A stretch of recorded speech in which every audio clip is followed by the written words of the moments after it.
තමයි නේ. හරි හරි. මොකද අපි ඊට පස්සේ බොරගල්ලට යන්න ඕන.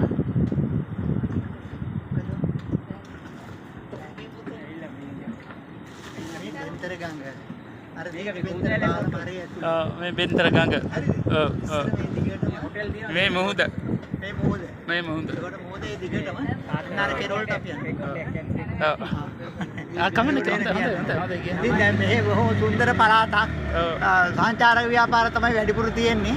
මෙතන බොහොම ලස්සන තැනක් එන්නේ. දැන් අපි යන තැනින් එහා පැත්තේ මුහුද. දැන්ටමත් පේන්නේ නැති මුහුද අර පැත්තේ.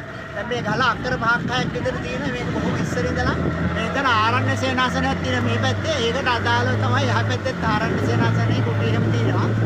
මේකේ විශේෂත්වය තියෙන්නේ මේ අර බෞද්ධ කොටිය ගන්න බෑ. එතකොට දැන් මේකේ විශේෂත්වය තමයි මෙතන බෙන්තර ගඟ මුහුදට වැටෙන්නේ මෙතන. අර ඉතලා සම්මෝය මෙතන තියෙනවා. නැත්නම් මොය කට සාමාන්‍ය විදිහට තියෙනවා. අර පැත්තට දිගටම සංචාරක ව්‍යාපාර අදාළව කාමර 300 200 තියෙන තරු පහේ හෝටල් මේ හරිය එක සමාගම් වලින් ඒ වගේම මේ බෙන්තර නගල පාලවලගේ පටන් ගන්න මේ ගුරුපත පැරඩයිස් අයිලන්ඩ් කියලා කියන්නේ ඒකේ දිගටම සංචාරක හෝටල් තමයි හැදිලා තියෙන්නේ.